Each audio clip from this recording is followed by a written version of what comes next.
galera, estamos aqui em mais um bloco do Biocast e agora nesse bloco trouxemos dois convidados, dois infectologistas, um pela USP e outro pela PUC, Dr. Romário e Dr.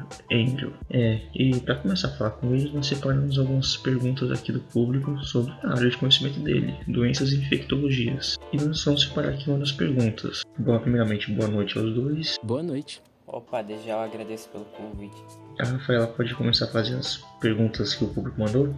Bom dia, galera! Tudo bem? Eu sou a Rafaela e eu vou começar aqui perguntando pro Dr. Andrew um pouquinho sobre o vírus da influenza, mais conhecido como a gripe. Então, Dr. Andrew, para começar, quais são os sintomas da influenza? Primeiramente, eu queria agradecer pela oportunidade de estar aqui nesse podcast e com essas pessoas lindas e maravilhosas aqui do meu lado. E eu me sinto extremamente honrado em estar podendo tirar a dúvida da galera referente à influenza. E respondendo a sua pergunta, Rafaela, a influenza, ou pelo nome menos conhecido, que é Orthomyxoviridae, que é o seu nome científico, ele possui sintomas muito parecidos com o da gripe. Até porque a influenza ela não é nada mais do que a gripe. E quais sintomas que a gente pode sentir estando gripado? São vários, desde febre, tosse, dor de cabeça, dores musculares, dor de garganta, às vezes diarreia, vômito e por aí vai. Varia bastante. Ou seja, todos os sintomas que você sente estando gripado são sintomas da influenza. Ah, sim, interessante. E, Dr. Andrew, como funciona a contaminação pelo vírus da influenza? Bom, a contaminação ela ocorre através do agente transmissor Myxovírus influenzae, também que pode ser denominado como vírus influenza. Se uma pessoa ela já tem o vírus e porventura ela acaba espirrando ou tossindo, ela acaba por liberar partículas no ar. E se alguém vai lá e respira essas partículas, acaba que por proporcionar que o vírus se instale dentro do seu corpo. Ou se essa pessoa que tem o vírus, ela espirra e tosse, aí ela leva a sua mão, a sua boca ou nariz e depois encosta em algum objeto ou algo que as pessoas passem a mão, assim como, sei lá, um corrimão, por exemplo, ela deixa aquele lugar, aquele objeto contaminado. E se alguém vai lá e passa a mão de novo e depois disso leva a mão aos olhos, ao nariz e não higieniza as mãos, acaba que também proporcionar que o vírus se instale em seu corpo. Interessante. E estando contaminado, como a gente pode se tratar para melhorar? Existem alguns medicamentos? O que a gente pode fazer para melhorar os sintomas? Bem, se uma pessoa ela tiver com suspeita de influenza, ela deve se encaminhar para uma unidade de saúde. Lá, ela vai receber o tratamento adequado com a utilização de um antiviral, que pode ser utilizado para todos os casos, segundo um protocolo de tratamento de influenza publicado lá em 2017 pelo Ministério da Saúde.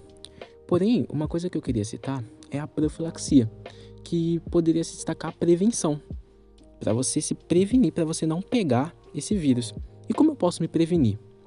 Bom, são várias formas, como por exemplo, adotar comportamentos mais saudáveis, fortalecer o seu sistema imunológico, ao encostar em coisas, evitar passar a mão nos olhos, nariz e boca, e manter também uma excelente higienização das mãos, utilizando água e sabão e álcool em gel.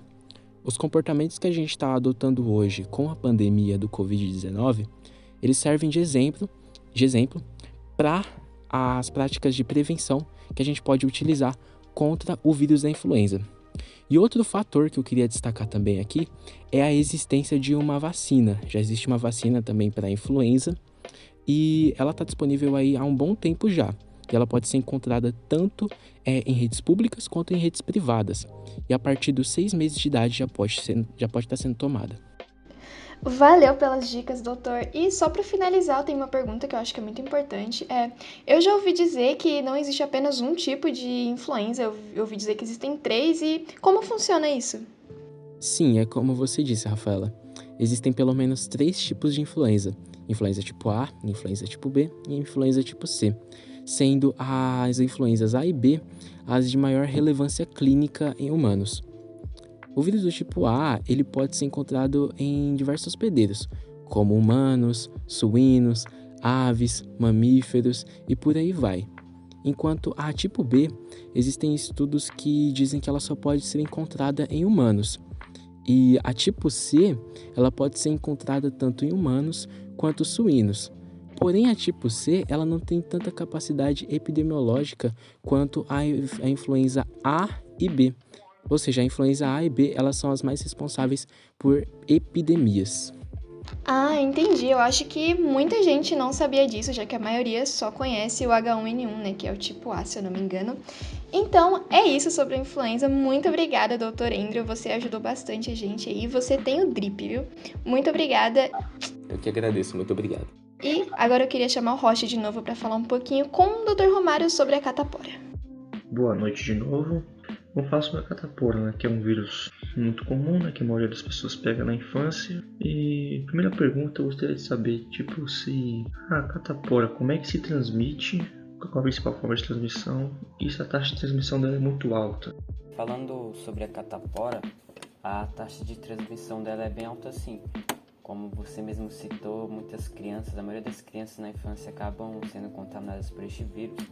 E a transmissão dela é realizada praticamente da mesma forma que do vírus influenza que já foi falado.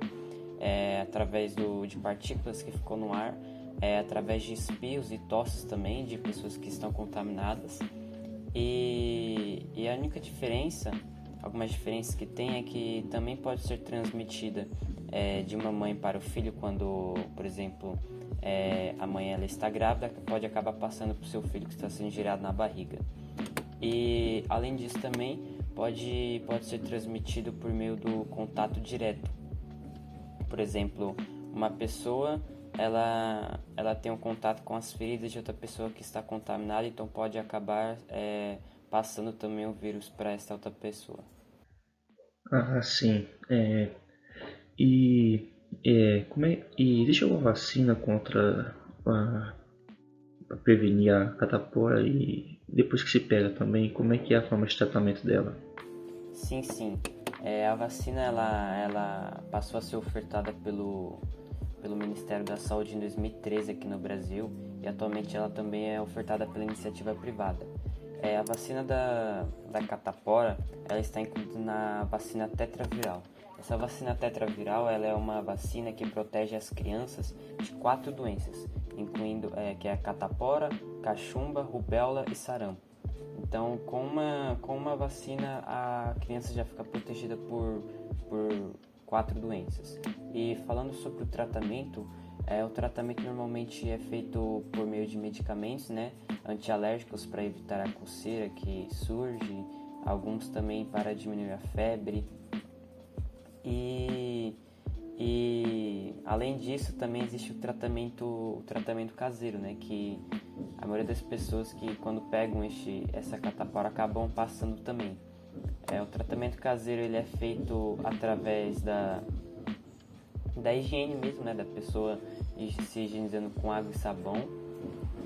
E além disso também é necessário que a pessoa que esteja contaminada ela não fique coçando as feridas que surgem, né? E não fique também tirando as famosas casquinhas atraentes que surgem no corpo da pessoa. Ah, sim. Então, acho que vamos encerrar por aqui, né? Porque nós temos tempo, infelizmente. Mas se fosse para falar, nós poderíamos falar durante muito tempo. Então, gostaria de agradecer aos 2 doutores que disponibilizaram a vir aqui. E também ao público que disponibilizou mandar as perguntas e que está nos assistindo. Boa noite a todos.